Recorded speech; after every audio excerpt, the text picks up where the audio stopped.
Sam Iwowo, Dr. Samantha Iwowo. Sam, don't stop. Sorry? Samuel. You prefer Sam. Okay. We'll keep it to Sam. Are you comfortable? Do you have enough space? Yes, I am. Are you sure? I'm trying. Yeah, no, it's all right. I can move the table over if you need it's to. fine. It's fine. Okay. It's fine, yeah. Okay. So how are you?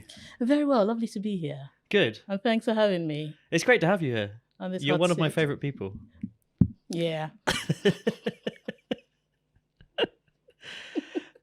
So yeah, this podcast generally is talking to people around the university about their research, partly as a way for me to, I suppose, enlighten myself, because it's alien to me, that world, a little bit. It's alien to all of us, I think. Is it really? I do think so. I think for everybody, it's about a new discovery, isn't it? It's about finding that new thing that at the point of your search for it, you know little or nothing about it. You have a hunch, maybe, and then you follow the trail, so to say. Yeah. So when you begin research, you're always a little bit in the dark, is what you're saying? Yes. You're always I'm always a little bit in the dark. Or I'm seeking.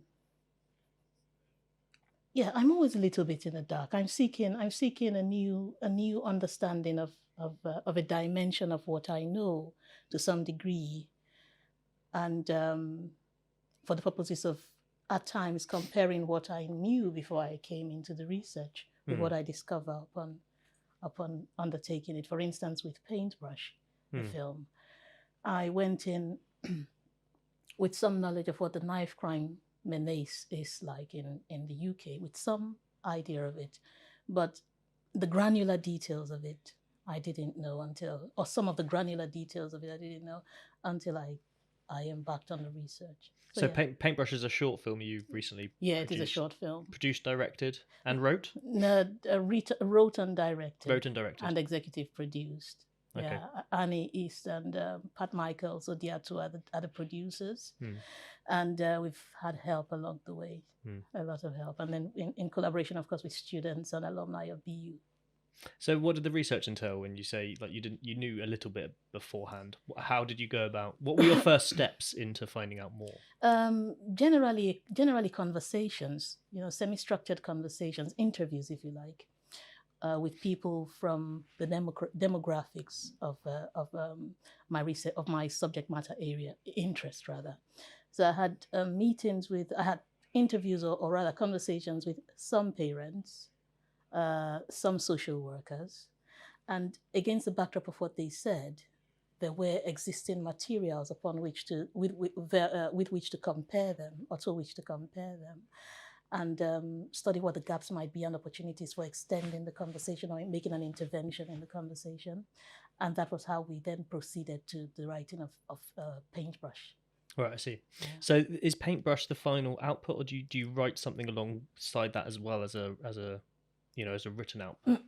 Paintbrush is Paintbrush is one of the outputs and one of the steps to further output. So the first step was the research, was the data collection. Excuse me, in terms of the interviews and the conversations with stakeholders. The second step was the writing of the screenplay. Third step was the filming of the screenplay. Fourth step is the editing. And what we find along the lines of practice research is the reshaping of the story based on the realities we came upon as we developed the story and how we had to mediate those challenges to get to where we want to get to. So this has entailed the writing of the script twice. So in other words, we went into production with the final draft, with the final script, the shooting script. And then upon completion, we've had to reshape certain things along the lines of how much were we able to film with the limitations of budget, right? And how much has COVID impacted on the narrative? And how much have collaborations across board impacted on where we want to go with the story. When you say how much COVID has affected the narrative, do you mean the narrative of making the film or the narrative in the film itself? The narrative of making the film. Yeah, of course. The meta narrative. Absolutely. Yeah, when we had to down tools for about a year. Oh, crikey. Pick it up and go, okay, at the point where we're filming this, we had this thought going on, but events appear to have overtaken this thought. And realities like access to certain filming locations are no longer available. And so we had to redirect, we had to reshape the locations. For instance, we filmed in London in 2019. For the pickup scenes that we were thinking to film in London, we had to redirect and film in my garage in Bournemouth. So some of the things that COVID, the realities of COVID brought upon us. And there were limitations to collaborations we could do with students at the time. Of course, they're learning on the job, and at some point we had to bring in industry expertise for editing. Yes. So and that has informed to some degree some elements of the narrative as well, things to cut out, which I hadn't thought about before until the expert in editing came in. I mean, editing is a big thing in film, isn't it? Absolutely. I mean, they say that's the final rewrite of the script, don't they? Often the edits. So absolutely. I think it's a really important part. And when you write a transnational screenplay, excuse me, when you write a transnational screenplay, there are aspects to it that need some decoding. There are some cultural aspects to it, cultures that are familiar to you, the filmmaker, that might not be familiar to the editor, for instance, which you have to then decode for them to be able to access. And that also creates the necessity of rewriting some aspects of the screenplay. I see. Because your screenplay was written in multiple languages, is that what you're saying? Or what? Yes, with a little bit of the Igbo language, in a little bit of the Igbo language, and a little bit of the Yoruba language, but predominantly in English. I see. Yeah, and the editor is Brazilian. Was it Vitor by any Yes, chance? it is Vitor. Vitor. I like Vitor, yeah. I'll have to chat to him at some point on here as well. Can ask him about his experiences. Absolutely. So you see, then we had to decode. We've had to decode some of the aspects of the script. In terms of like cultural understanding of the script, is that what you mean? Cultural understanding, right. Nuances of some dialogues, nuances of some songs. You know, so that when he's cutting, he knows what he's cutting and merging together. But those are the beauties of transnational productions, I think. Right. And collaborating with people. And of course, collaborating. Did you always want to make films? Or what was your entry point into this world of research and practical kind of research like this? Was it from the academic perspective, or was it from the filmmaking perspective, or was it just... It was from the filmmaking perspective. I was first a filmmaker. After my master's project, after my master's course, I dabbled into filmmaking because I had developed some of the interest in that in the course of my master's degree, and went for a diploma in film directing. And afterwards, I thought to myself, I might as well go for another master's in filmmaking and film directing. And my sister suggested, why go for another master's when you can go for a doctoral study? Why waste money, so to say? Right. Yeah. But I wasn't quite prepared for the enormity of that decision at the time. I was going to say, how do you feel about your sister now that she, after all that you've been through in getting your doctorate? Because after the piece of advice, she might have forgotten she told me about that until I said, hey, I think I'm about to write a proposal. And she goes, oh, go for it. But that was it. I was on my own afterwards. Oh, right. As it is with a doctoral study. It's a very lonely road, isn't it? I can imagine, yeah. I only started and then dropped Yeah. quickly. Partly because I have 2 young children. It's just a lot at the moment. But you'll pick it up again, of course. Maybe. Yeah, we'll see. I think with a good supervisor, you get to the end. Yeah. Okay, all right. Yeah, I got a so lot blame of your support. supervisor if you don't. Is that what Yeah, you mean? well, to some degree yourself as well. Yeah, but if you have a good supervisor, it's I think 60% of the burden is shared. Because they kind of like support you through it. On that really lonely road. Yeah. And help you see the end the feasibility of the end which you are seeking to reach. Right. Yeah. Which, when you start, like you say, is muddy waters, or just is it a pin light in the distance? Is there light at the end of the tunnel, or not at all when you start? I think at the start point of it, I didn't see any light. I didn't see the end. I didn't see any light at all anywhere. Really? Is that daunting? It was quite daunting. Wow. But soon enough, it began to make sense, little by little. Right. Okay. Yeah. And I must say, I'm happy I did it, because it helped me understand not only the field of study of my interest even more, but it helped me understand myself even more. Yeah. And how I relate to that space of my research as a post-colonial scholar, for instance, because my film is situated in post-colonial scholarship. So my understanding of the space and the nuances of colonial legacies and the nuances of being a subject of a national of an erstwhile colonized space, how I perceived it prior to the research and how I perceive it now, there is a vast difference, and there's been a journey to that realization. So yeah, it helps with self-discovery as well as the discovery of new knowledge, in my experience. What exactly do you mean by post-colonialism? I probably should know, but it's a study of it's a body of critique that interrogates the colonial venture, the venture of colonialism, in areas of its governmentality, in areas of its economics, in areas of history and culture, as well as the legacies of all of these, and the extent to which they might still exist and shape the conscious stroke unconscious of the erstwhile colonized spaces. Yeah, that sort of interrogation. I see. Yeah. And I mean, you've you travelled around a lot in your life, haven't you? I had a brief look on Google. I typed in Iwowo, and it came up with all the different places you studied and taught and worked. I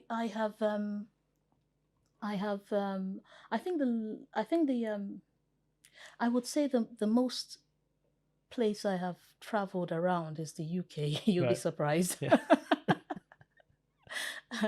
Because a large chunk of my education has been in the UK. Right. But yes, I have had opportunities to teach in South Africa, as well as of course in Nigeria, where I come from, and most recently in the US. But those have been each of them have been guest lectures. Right. Yeah, and yeah, it's been fun.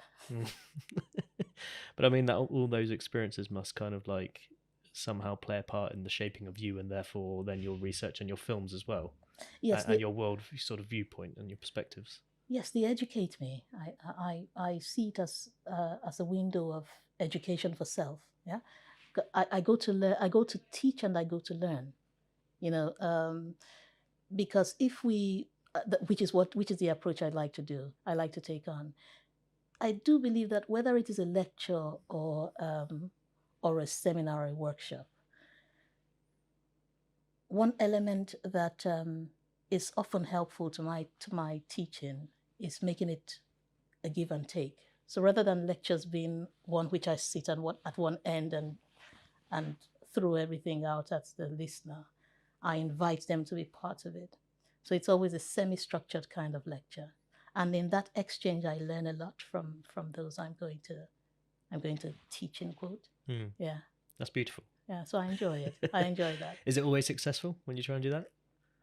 Most times, yes. Right. Yeah, there are times when one might get carried away by an ongoing comment, that a comment or a debate or a conversation that's opened up from the initial point of the give and take. Yeah. And it might or might not eat into the time for the lecture. But ultimately, we both benefit, I do think. Absolutely, yeah. I was having conversations with Adrian at this sort of thing the other day, actually. How when I first started teaching him, I didn't know very much about what I teach, like the technical stuff. I know that sounds bizarre. Okay. I knew enough to scrape by, right? Right. Mm-hmm. So it meant that actually I spent less time talking and more time getting them to talk. And slowly, as I've become, and I've only been doing this for like 4 years now. Yeah. I'm starting to talk more, which I'm begrudging myself for, because I think you're cramming too much in and you're not letting them lead the session. and all that sort of stuff. So that's something I'm working on myself, is like keeping that conversation fluid, making sure the content is coming from the class more than it is from me. It's too tempting once you feel like you know a subject. I've got so much stuff to teach tell you. you about, to teach you about, But so like you say, I agree with you. I think you need to try and sit on your hands and keep your mouth zipped a little bit at times. Like if you know too much as a teacher, maybe. I agree with that, and I also see your point, and I go with it as well. I think there are times. I think it keeps shifting, doesn't it? There are times where the student really wants to hear a lot from you if it's an area they're unfamiliar with, or it's an area where they're not very interested in. So in which case, I think it helps me to first of all do much of the talking, and when as they begin to familiarize themselves with it, then the conversations begin. Yeah, so I do like your style as well. Oh, it's lovely that you're conscious of that as well. You're always thinking of a way to make sure that they can join in. I think that's really nice. Because otherwise, some might, and in the past I've had a feedback or two coming in saying they felt like they had been put on the spot, but that was not the intention. Yeah, so what I took away from that feedback was, in a situation, I gauge the class, and the level of familiarity with the subject matter. And if they're not familiar with it, get them to the point of some familiarity with contexts that are part of their everyday, or part of topical subject matters. And then it opens up the class, and everybody wants to say something, or most people want to say something. Yeah. Do you think that takes quite a lot of nerve as an educator to feel comfortable enough to judge your class and not have a complete solid structure in mind? I think it depends on how you approach it. When you approach it from the perspective, when I approach it from the perspective of a skills audit, for instance, at the start of the class, what are your strengths? What are your interests? What are areas you think you want to advance your skills in? What are the areas you're really good in? And how do you want to advance those skills, for instance? It gives me a sense of what the person might be lacking in. There are nuances of that shine through that data. And so without putting the person on the spot, without having that rigid approach to, oh, they know this, they don't know that, you design a fluid structure that allows for confidence building, confidence reinforcement, and an enjoyable class session, I think. And you teach obviously directing, I teach directing on the master, and I teach directing on the undergrad course as well. No, you do. Okay. And do you teach any script writing? Because of course you're a script writer. No, I don't teach any script writing, but there is as you know, an inextricable link between the writing and the directing. So I mean, all the elements of filmmaking link, to be honest. Absolutely. I mean, I struggle for my own thing in teaching camera, for example, without lighting, because I mean, the only thing you're capturing in the camera is light. You need to understand something to do with lighting if you want to get a good image. Absolutely. So I think it all ties in together, and it's very hard. And the same with editing as well. I teach. You need to understand how it's going to be edited if you're going to shoot well, and all this stuff. So of course, quite inextricably linked. So by extension, we very often refer to screenwriting and the elements of it, like the plot pace, which is very important to the director. So we can't teach one without the other, I find. Yes. You end up teaching everything to do with film because it all links. So you've made quite a few films, haven't you? I've made 4 films with Paintbrush. I think that would be the 5th. Yeah. That sounds about right from my research. I remember the first one was the very first one was After the I Do's. Yeah, it's a romance drama about it's a feminist romance drama about patriarchy in a Nigerian setting, and how 4 women mediate the challenges of that. And where it leads each of them to. So that was my directorial debut, and afterwards was I can't remember now. I need to think. Afterwards was an advertisement on Ebola.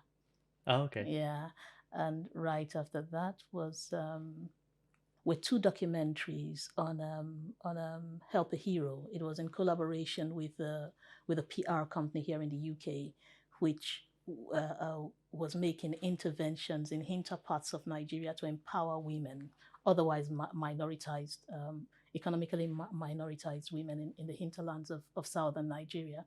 So I had two documentaries with them. And on the heels of that came, as part of my doctoral study, Go Get Milk. Yeah, a short film. And that's what we have extended to Paintbrush, because Go Get Milk was 4 minutes. It's 4 minutes. I see. And then we extended it to Paintbrush, which threatens to be 45 minutes. Threatens. And Go Get Milk is titled because they just went out to get milk. And you know what could happen. No spoiler alerts. Yeah. Okay. And it's not always easy to just go get milk when you're in certain neighborhoods and you're of a certain age and you've encountered certain sort of peer challenges. Yeah. So if your mom says go get milk, it's no longer an easy chore. Wow. Yeah. It sounds like most of your films are fairly exploring fairly hard-hitting topics and somehow trying to explore social issues. Yes. What draws you towards that? I think the topic draws me in, and the people and the potential demographics of the people who are involved in those topics tend to interest me, and sometimes worry about where it might all lead if interventions are not constantly made. Either it's from the arts or it's from the government or other social or elements or other elements of its social justice structures, and that informs me to join the debate. For the possibilities of contributing to the opening of an insight hitherto unexplored or hitherto attended to, so that with the knife crime situation, part of the interest for our team have always been the risks that very often it's the male teen that form the fulcrum of news reportage in terms of being the victimizers and by extension being victims as well. But one of the questions we ask with our research is, what if we see it in the context of a woman, of a young girl, of a teenage girl? What possibilities? What are the potentials of such a reality? You know, and that took us into the exploration of the storyline centered on a teenage girl. And it's based off of conversations you've actually had with parents and people in the absolutely, society. Specifically in the Nigerian diasporic community. We haven't gone in there saying that it happens most in the Nigerian communities. Research has shown that it's not racial. It's a crime of teens, of disadvantaged. It's a crime that happens in communities. It's a crime that happens. I'm picking my words carefully. It's a crime that happens that concern teenagers who are minoritized from different racial backgrounds. You know, but you write. Maya Angelou says you only write about. You should write about what you know. Yeah. And I'm familiar with my community, my diasporic community in the UK, specifically in London. And so I thought, why not start the conversation from the place I know? Nice. Yeah. And how many films have you written, screenplayed? I've screenwritten. Yeah. How do I say that? Screenwritten. Yeah, I've screenwritten 70. And 70? and out of them, wow, 51 have been published. By published, I mean commissioned in one way or the other. Now, very often people go, "Oh my goodness, 51!" Yeah, but in those 51s, in that 51, in that number, I count the shorts, and I count the drama series. Yeah, yeah, this is still amazing for me. So yeah. And it's still an amazing feat, of amazing body of work to have written that much. And it's a combination of several lengths of stories. Yes, okay, Yeah. right. I mean, I watched Oloi Biri. Have I pronounced have that you? correctly? Yes, yeah, you have. yeah. Actually. I enjoyed it. Yeah, it's very good, very good. Oh. Some very hard hitting scenes in that. Yeah. Yeah. Yeah. Again, I don't want to give spoiler alerts. I don't want to spoil anything. Yeah. But Yeah. no, and again, a really like important subject matter. Again. Thank you. Is this is that close to where you grew up? No, but some of my ancestry is situated in the Niger Delta. Yeah. I come from the Delta part of Nigeria, Okay. and it's the oil producing, it's the goose that lays the golden egg, so to say. And since the discovery of oil in the early 1950s, that area has been has known no environmental peace. So the goods are always extracted from its grounds, but nothing is given back to it nothing is significantly given back to it by way of that is in comparison to what it gives to the whole nation. And in addition to that, it is left with opportunistic diseases that come from the spillages. And this has been going on for over 50 years. Yeah. So while I can't say I grew up there and have a first-hand daily experience of it, I'm well aware of the pains that are alive there. And so when I was invited by Roger Sofima, the producer, to be part of it, it was for me not just an opportunity to write the story for what I suspected would be an important production, because Roger Sofima is quite known in the Nigerian film industry, but I thought it was an opportunity to make an intervention in this long-standing conversation about oil exploitation and exploitative exploration of oil in the Niger Delta. Yeah. And it seems as though it disrupts the community a lot there as well. It does, from the air they breathe to the waters that surround them, because they're riverine areas, and they are fishermen predominantly, but they can't fish because it's been ruined by rings of oil spillage, which the government year upon year, in connivance with deliberately or indeliberately with the multinationals, refuse to address. Wow. Or pay lip service to the addressing of. And then you have the gas flares that go on day and night, year upon year. What's this? The gas flares. So you have the open gas flares from the processing of the oil. Right. So where the gas is set on fire or whatever. I mean, I don't know the process well enough. Absolutely, and it's been flaring for about non-stop for conservatively speaking for about 40 years. Conservatively speaking, day and night. Wow. Yeah. So I don't understand exactly why that happens. What is that? What is that process? What is that doing that? Sorry to go off on a bit of a tangent. It's something I don't understand.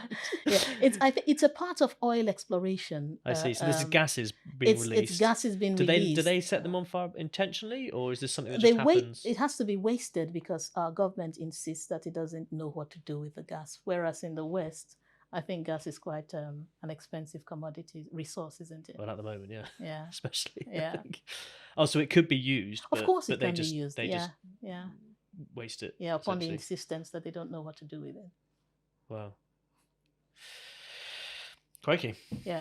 Interesting. So on the topic of Nigeria, I mean, what was it like growing up there, and how long were you there until you moved away? I was there for till well into my late 20s. Yes. Yeah. Wow. And it was beautiful growing up in Nigeria. I think more than anything else, what I appreciated from it is the communal nature of existence, where a child has several mothers, so to say, including your neighbors downstairs. And So you could come back from school, and if your mom is not home at the moment, you could have lunch downstairs before mom comes home and takes you upstairs. And that wouldn't necessarily be an arranged thing. That would just happen because you were there and someone. Yeah. It's just because that's the sense of it. It's just the sense of it. You know, they from what I saw, there were really no occasions of, oh yeah, my kids are coming, could you give them lunch? No, neither would it be said to my mom, my kids are coming when I'll be home. My kids return home when I'll not be home. Could you give them lunch? It was understood that was what was supposed to be. That sounds amazing. Yeah. And I've often wondered if I was born in the wrong either time or country, because that sounds amazing to me. Like I think there's a certain level of paranoia and distrust in this country. Don't know how broadly I can really say that, but you know, it's parents are scared to let their children go too far. In recent times in Nigeria, that's becoming the case because of the increased cases of kidnappings and terrorism. You know, but growing up, that was our normal. You didn't have to be accompanied to school, and your school could be 7 streets away or 10 miles away from home. That sounds lovely. Yeah, and there was no fear that you'd be kidnapped on your way to or from school. Yeah, so those are some of the fun memories I have about growing up in Nigeria, and of course, spending Christmas and spending holidays in the village where you have the dew-soaked mornings. Yeah, and you're so close to the culture of your grandparents. You don't quite appreciate what they are. For instance, the New Yam festivals that happen in sometime in August. That one doesn't realize how beautiful these things are, how precious they are until you're far away from it. Yeah. And you have to take. You don't know what you've got till it's gone. You don't know what you've got until you're really far away from it. Yeah. Yeah. Right. Yeah. So such were the experiences, and then the university days were also memorable, but occasionally pulsated by strikes. So when I see the strikes happening here in the UK, sometimes I can relate with the students. Yeah. Oh, with the students or with the yeah, of course, academics as well as I mean, I'm an academic, so I feel it. But in addition to feeling it, I can also relate with the students. Yeah. Right. And what about your sort of family life? You said you've mentioned your sister earlier. Yeah. Is she in academia, by the way? Yeah, she is. Okay. her area is in post-colonialism, but leadership development. Oh, fabulous. Studies, yeah. So you two must be close then, that you're studying similar things. And... When we're not debating. Okay. And then I have an immediate older sister. She's a geologist. But wow. But she's quite quiet and okay. The firebrands are my sister and maybe me. What a talented family, though. Oh, we try. We like to threaten that we try. Yeah. Yeah. And your mother and father, are they? Oh, they're no longer with us. Okay. Yeah, but I have other siblings, though. I have several siblings. Oh, you do? Yeah. I think we're 8 in number. Really? Yeah. And you all grew up together in Nigeria? Not quite. It's quite intergenerational. My oldest sister is in the US, and then my brother is in Bromley, London, and I have some other siblings in the UK as well. Wow. So, hang on, where are you in relation to the age of all your siblings? Are you? You want to know that, so that would be an additional one with which you tease me, right? Are you the baby? Are you the baby of the family? Are you the youngest? I thought it was going to be a really good one. I'm the baby of my family. Oh, really? Yes. Are you the baby of your family? Yeah, but there's only 3 of us. Two older sisters. Yeah, I'm the baby of my family. You are? Oh, yeah. There we go. We have that in common then. So, yeah, that's true. That's true indeed. Oh, dear. Oh, that's interesting. Yeah, I'm enjoying this, actually. Are you? No, have you just suddenly relaxed? Yeah, I'm settling into it. It's fun. How far into it are we? Maybe it's 40 fun. minutes. It's fun. Yeah, we're 34 minutes in and now you've relaxed. Okay, right? It's fun. Oh dear.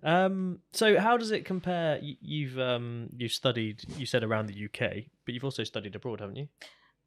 I studied in Nigeria, of course, yeah, and then came to the UK, University of West London. Then it was Thames Valley University, where I studied. It was what, sorry? It was Thames Valley University. Oh, Thames Valley, yeah, in South Ealing. Yeah, where I studied corporate communications and brand strategy. Yeah, and then I went to Bristol for cinema, for a doctoral in cinema, and then I taught a little at Solent. Yes. Yeah, and then came here and met Tom. Sorry about that. And teased me about my knee. Oh no! I thought you had forgiven me for that. What punishment I face today. I don't know if I need to explain what that is in case anyone watches this. No, please don't. It's all in good humour. Yeah.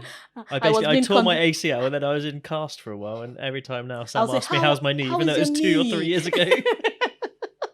It was fully kindness. Recovered. Actually, it's not fully recovered, to be honest. It's still a bit dodgy. It was at kindness, times. you see. How's your knee, Tom? Yes, I know. It was lovely. Yeah. Where are your crutches, Tom? No, and I feel we've bonded over that as well. Yeah, that's true, actually. Yeah. And Honey JD, I need to get you some of that for Christmas. Oh, yes. No, I'm going to beat you to that, for sure. For sure. I wanted to shock you today. For some reason, I omitted that, but I'll surprise you before you do. So what's coming up next for you? Is Paintbrush finished? Paintbrush is in its final stages. We're 90% done. Mm-hmm. I'm in the That's final. That's what you think. That's what I think. But I think now I can see the end of the road. Okay. Yeah. Yeah. Annie East, deputy head of department, is on board as she's one of the producers. Who's that? Annie East. Oh, Annie East. Yeah. Yes. And so she's got, you know, when structure is part of research, is part of production. You know, it's really cool. You know, when you're coming at it from a director's point of view. Right. There sometimes is a laid-back approach to when you complete it, but when it's on the timeline, you know, on the producer's timeline, then you got to work towards deadlines. That. Yeah, to keeps it ticking along. Absolutely. So that's what we're working towards now, and the aim is to get it completed by April. Fab. Yeah. Wow. And then it does its tourings, and we go on to something different. There's something else actually. We're working on with students, and that's as part of Roger, because Roger's a filmmaker whom I mentioned, the producer from Nollywood, who is a fellow here with us. Nollywood, sorry, nice. Yeah, who's a producer here, who's on a fellowship here with us. Okay, is developing, or we're co-developing a drama series titled A Sparrow Song. A Sparrow Song. Sparrow Song. It's a drama series. Nice. And we're working with students and a few alumni from Bournemouth University. Yeah, so that's the next project. But I'm not heavy lifting it as I am currently heavy lifting Paintbrush. So that's some relief. Yeah, but looking forward to that one. Fab. Me too. Yeah. How does filmmaking compare? Sorry, UK to Nigeria. The processes, the structures. I think health and safety for some reason is in my mind. I don't know. Yeah, if I'm stereotyping there, but go on. In truth, I think the bottlenecks of production management, which obtained here, are what could be considered as the bottlenecks of it. You know, risk assessment, in some situations, police permissions, local council permissions, and simulations of certain things you cannot do. For instance, the recreation of crime and the stringent rules around such recreations are not typical to filming in the Nollywood setting. Yes, you do require local government permits. Yes, it is wise to pre-visualize your productions, but it is not along the lines of a potential punitive response if you fail to. So people would pre-visualize because it is useful to the production to do so. Not so much doing it for the purposes of not running foul of the law, if you see what I mean. Yeah, of course. Yeah. So yes. Those are some of the differences, and of course there is a cultural difference, and then there is the documentation, which I find really helpful in the UK setting that doesn't quite apply in the Nollywood setting. people tend to go off memory a whole lot along the lines of scheduling of productions. Oh, really? Yeah. Even for scheduling, it's off memory. Wow. Yeah. To some degrees. Yeah, right. And what it does is that it makes productions go quite quicker. In the UK? In Nigeria. Oh, Nigeria. Okay. Yeah, it makes it go quite quicker, and it's while retaining some fluidity. So we can't start at 1. Yes, we do need to start at 1 p.m. But if there is traffic, which we are wont to have in Lagos, for instance, if you're filming in Lagos, people are forgiven to some degree if a cast member or a crew member arrives later than 1 o'clock, which is the shoot time, for instance. So we have some of that flexibility. It is not encouraged, but it is not. One doesn't, unless it's a habit, get berated for it. It's understood that it could happen. It's a little bit more laid back. Laid back and not, because we finish productions quite quicker. The turnaround is quite quicker. So these are the complexities in difference. These are some of the fascinating differences. So it's quite, on the outside it could appear to be laid back, but it's quick turnaround helps one see that it is not as laid back as we think it would be. Right. So that whereas a feature-length filmmaking process here could take, conservatively speaking, 1 month to film, on a shoestring budget. In Nigeria, it could typically take a week to film. Really? Yeah. A feature length? A feature-length film, yeah. So even with all that that's like 90 minutes roughly of... Yeah. So even with that seemingly laid-back approach, a lot is achieved. I see. Yeah, quite quickly. Does that make you begrudge working in films in this country at all? No, not at all, actually, because while the focus in the Nigerian setting is the story you tell and the power of its themes, in my experience of filmmaking here, it's not only those, but the mise-en-scene as well. The visuals. So the visuals. In Nigeria, we're not as concerned with the mise-en-scene as there is the concern with that over here. Right. So, I appreciate the beauties of both worlds.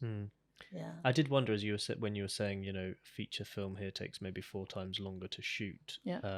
Whether that was the reason, because people are being very particular about. I think so.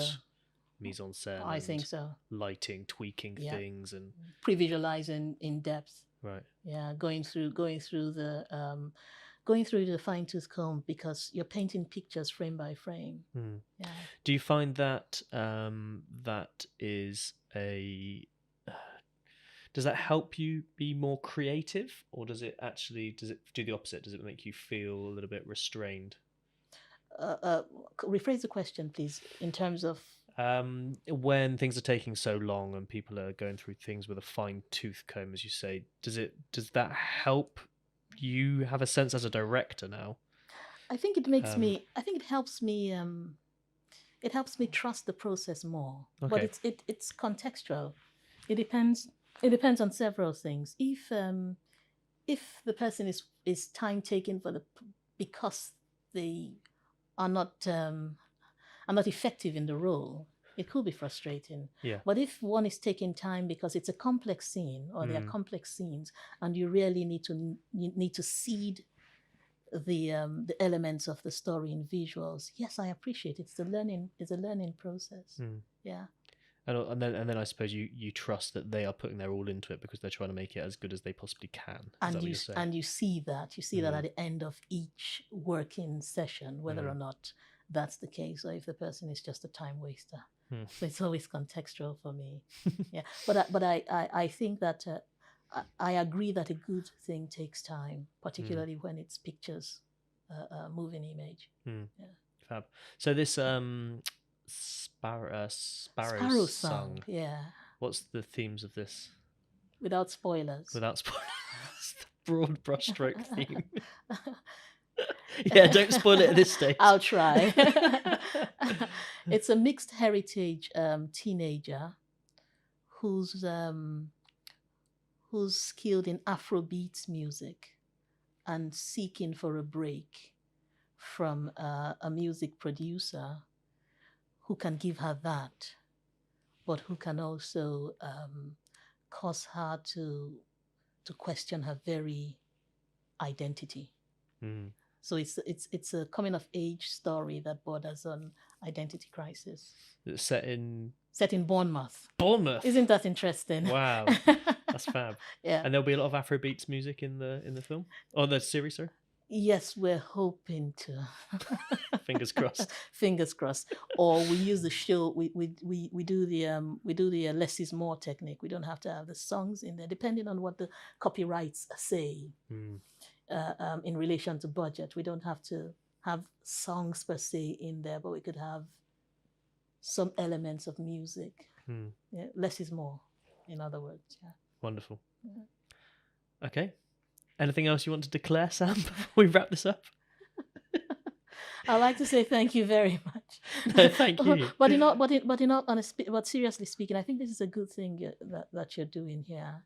Getting people to speak about, because it's not very often you get a chance to speak about what you do in a relaxed environment like this, and gets to hear possible questions one might have about your work. So yeah, thanks for the opportunity. I like that. No, thank you so much for coming. And thanks for those kind words, because this is really the start of the process. You're only my second guest.